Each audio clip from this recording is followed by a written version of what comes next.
Dramatic intro, right? Today I'm making a cocktail that I've actually never made at home before. I make it at the bar from time to time, but for whatever reason, I just never made it for myself until today. Whiskey, coffee, and bitters.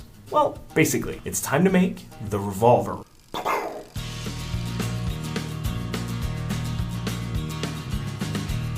This little coffee, Manhattan, or old-fashioned riff, depending on how you look at it, was created in the early 2000s in San Francisco by a bartender named John Santer. By now, you could call this a modern classic, and you should be able to order this in any well-established cocktail bar. You can find this cocktail in Jeffrey Morgenthaler's The Bar Book. I highly recommend this book. It covers cocktail recipes, syrups, infusions, tinctures, talks about ice, garnishes, and tools, and much more.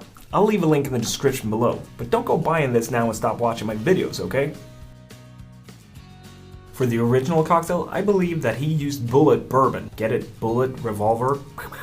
I'll be using Buffalo Trace. You use whatever bourbon you like or whatever you have at home. Then you're gonna need a coffee liqueur. I'll be doing Mr. Black. And I talk about Mr. Black in my espresso martini video, this one. And finally, you're gonna need some orange bitters. And that's it. However, in this video, I'm actually, just because I want to, I'll be using another coffee liqueur as well. So I'm gonna make two versions just to compare them to see if there's a big difference. I'm gonna start with 2 dashes of orange bitters. Half an ounce of your coffee liqueur.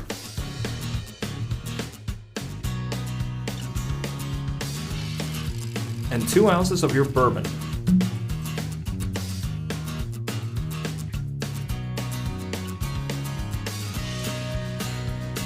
Now I'm just going to stir this, and this drink is going to be served up, which means we have to chill it and dilute it enough in this glass. Also, since I'm making two versions of this cocktail, I went ahead and did that on the side, not shooting it, because I want to save you time and I want to save me some time.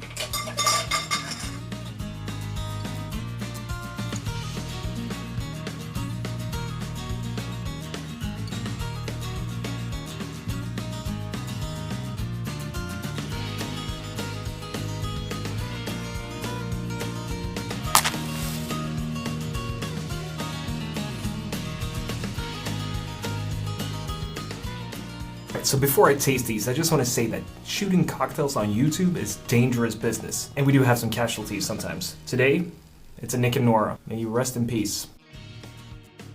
Okay, so here's my conclusion. First of all, both of these, I would say, to me, are more like an old-fashioned variation. It's whiskey, it's sugar in the form of a coffee liqueur, and bitters. Whiskey, sugar, bitters. So with that said, the Mr. Black version is the drier out of the two, which I know a lot of people appreciate. However, the sweetness of the Burgundy version also brings out more coffee flavor, which I appreciate. So, I know there's going to be a lot of upset people out there. I prefer the Burgundy version, and I stand by that. I also want to point out, I do like both of these, but I would prefer the Burgundy version. Now, hit that like button, subscribe, and I'll see you soon.